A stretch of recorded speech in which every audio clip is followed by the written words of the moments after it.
Hey everybody, Don here again. Well, it's been a minute, right? 2 months since I made my last video. So I promised you guys an update on what was going on. So here I am. So one of the things that's been happening, is this right here. Karen and I bought this travel trailer back in October. Check it out. We got some big plans for this baby. Let's go inside, take a look.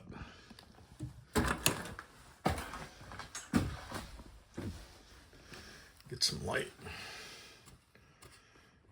There we go. Yeah, check it out. It's got a big sofa at this end with a drop-down Murphy bed. No slide outs on this thing. Got a really nice kitchen. Big refrigerator, microwave, nice dinette, huge bathroom, tons of storage, nice shower. Yeah, it's gonna be fun. Let's see, the furnace makes a little bit of noise, so let's turn on a couple of these burners. Toast this place up a little bit.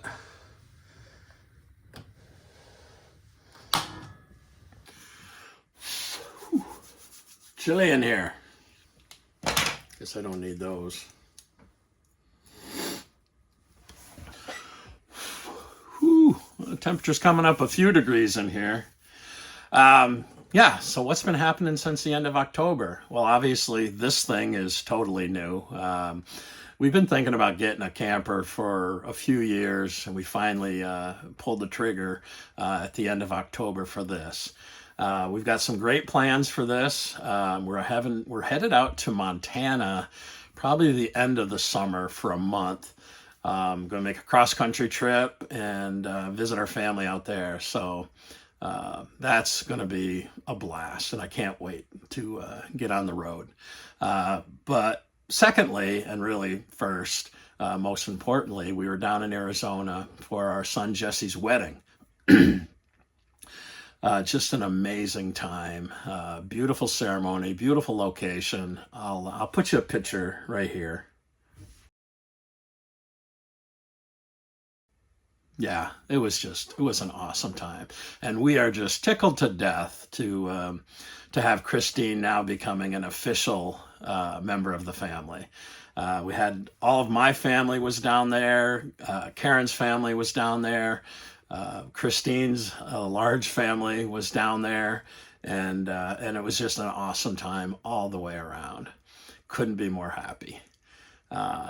So what else? Well, while we were down in Arizona, I got a call from one of my Air Force buddies, Steve Davis. He and his wife, Amy, have spent the last 2 years living the nomad life in a schoolie that Steve did an amazing job on. And they have just been touring around the country for 2 years. A lot of fun. So he called me on Veterans Day just to wish me happy Veterans Day and said, "Where are you guys?" And I said, "Well, we're in Arizona." He said, "We're in Arizona." So whereabouts? Well, near Tucson. I said, "Well, we were going to go to Tucson." So we ended up connecting with them, and it's always good to see my Air Force brothers. And we had a great time. We spent a day with them. Here's a little picture of Karen getting her groove on out in the desert on top of the schoolie.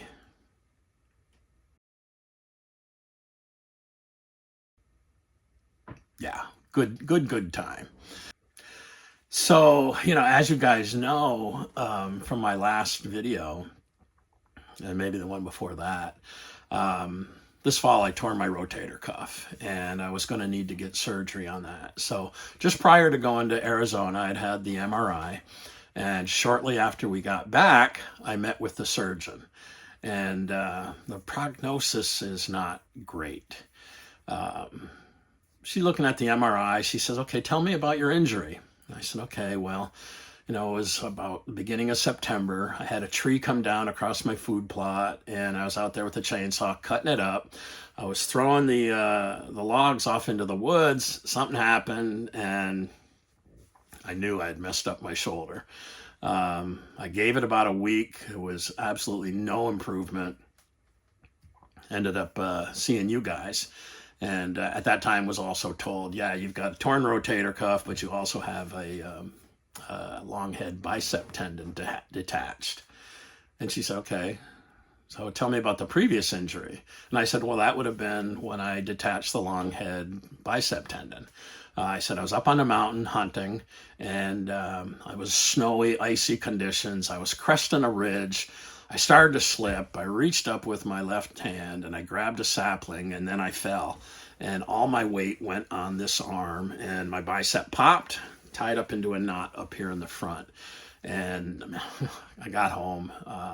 I couldn't do anything for about a week. But I just thought it was a pulled muscle and, blah, blah, blah. Didn't go have it fixed. She said, okay, so tell me about the injury before that. And I said, well, there was no injury that I know of. She said, okay. So she said, so I'll tell you what, looking at this MRI, I'll tell you what I think happened. That day you fell and tore your bicep tendon, you also detached 2 of the 4 muscles that manipulate your rotator cuff. She said, the problem is that those muscles have now fully retracted and have atrophied after 2 years of no use. So I don't even know if I'm going to be able to go in there, get a hold of those muscles, clean out the scar tissue, and stretch them back enough to reattach them to the bone. I said, okay, so what are the options? So she said, well, if you were 85 years old, I would tell you just to live with it. But you're 67, you're fairly active from what I can tell with the kayak angling and the hiking and the hunting and all that. So my suggestion is we go in there and see if we can fix it. Okay, cool. She says, now there's 2 scenarios. The first scenario, which I guess is the worst scenario, is that I go in there and there's no way that I can get the scar tissue off of those things and get them stretched out enough that we can reattach them. In that case, what I would do is I'd remove as much of the scar tissue as we can and clean up all the inflammation, and you're going to have to live with it. You will have a more limited range of motion, and there will be some pain, but hopefully it won't be the type of pain you've been experiencing. I said, okay, what's the other scenario? Well, the other scenario is that I go in there and I am able to get those things back. I clean out the scar tissue, I stretch them back out, and I am able to reattach them to the bone. And then we start going through the long, laborious rehab process. Well, I'm well aware of what the rehab is going to be like, because 15 years ago I had this rotator cuff done. And I got to tell you, it was the most painful rehab I've ever been through. Way worse than the rehab on my Achilles. And so, I'm aware of what I'm going to be going through. And she said, I'll just say this. The rehab on this one, because the fact that we're stretching muscles out that haven't been used in 2 years, is going to be longer and harder and more painful than this one. I just wanted to let you know that up front. Great. What are we looking at? She said, well, we're looking at 6 weeks in a mobility limiting sling. I don't want you to move that arm for 6 weeks. And then we go into 3 months of PT just to get the range of motion, being able to do this stuff, reach back and all that I can't do now. That's 3 more months. And then we'll start talking about strengthening. I said, okay. So how soon can we get in to do this? Well, she said, just so happens that I got a cancellation today, and you're going to be able to get you in on the 20th of December. I said, awesome. The sooner the better, right? So there we are. Well, but today is the 20th of December, and I'm not in the hospital. I'm sitting in my camper. Why is that? Well, I'll spare you all the gory details. But last week, I started to develop this lump on my chest, and it grew really quickly, and I wasn't sure what was going on. So Monday, I went to see my primary care physician, and she said, yeah, you've got a bacterial infection that's gotten pretty nasty. I'm gonna put you on antibiotics, but I can't do anything about it. You do need to call your surgeon and advise them. And then I would suggest to go into the ER and seeing if they can clean this thing up. So I did. And they got it opened up, cleaned out, and patched back up. But, they said, listen, I hate to be the one to tell you this, but there's no way in hell that your surgeon is going to do this with an active infection running through your body. And that's the case. I got the call from the surgeon yesterday saying, yeah, we're sorry. We're going to have to postpone this. And I said, okay,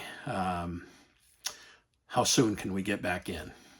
And she said, well, I also hate to tell you this, but the earliest availability is the 13th of February. Oh, man. I mean, talk about knocking the wind out of somebody's sails, right? If I was to have the surgery today, we're looking at 6 weeks in a sling. That takes us to the middle of February. And then 3 months of rehab just to get the range of motion back going. So that's, March, April, May. I'm probably going to miss the May tournament, but maybe I can make the May tournament, right? And she said, well, that's pushing it, but it's something to shoot for. Okay, so now we come, and I'm not even going to have the surgery until the middle of February. So that means I'll be in a sling until April. Now we're talking April, May, June. Now I'm probably going to miss the May and the June tournament. And then we start talking about strengthening. Well, the good thing is if I'm doing a tournament, Karen can certainly help me load the kayak up here at the house into my truck. And when I get to the tournament site, there's lots of guys in the club that'll help me unload and reload, and I'll be able to fish. I mean, I cast with my right hand and I just reel with my left. So fishing isn't the problem. So, okay, maybe I'll be able to compete in the July tournament. The other thing is, though, as far as the channel goes, from May until late October, my channel's all about kayak fishing, and 95% of that fishing is done solo. And I don't think there's any way that I'm going to be able to lift that 140-pound beast of a kayak into the back of my truck without having two good arms. And so what am I going to do? I mean, as far as, the channel revolves around mostly kayak fishing, but also do shed hunting in the early spring, hunting in the fall, hiking throughout the summer. I don't know when I'm going to be able to do any of that. So I'm not going to have anything to bring you guys until I'm back, probably kayak fishing in maybe July if I'm lucky. So I thought about shutting the channel completely down. I don't want to do that because I love the interaction with you guys. But if I got nothing to bring you, there's no sense in having a channel, right? So we'll see what happens. It's really all up in the air for now. However, if you do want to see my ugly mug once in a while, you can visit my other channel, Ragged Edge Lure Works, where I paint fishing lures. I know some of you guys have already hopped over there, and if anybody else wants to hop over, I'm happy to see you over there. So yeah, there's that. in the meantime, it's the 20th of December, so Christmas is only 5 days away, 4 days away, really. So I hope you all have a great Christmas and a happy New Year. And we'll see you when we see you. Another long-winded video from Don over at Bucktails Outdoors, right? Oh, well. Hey, thanks for listening. We'll see you next time. Peace.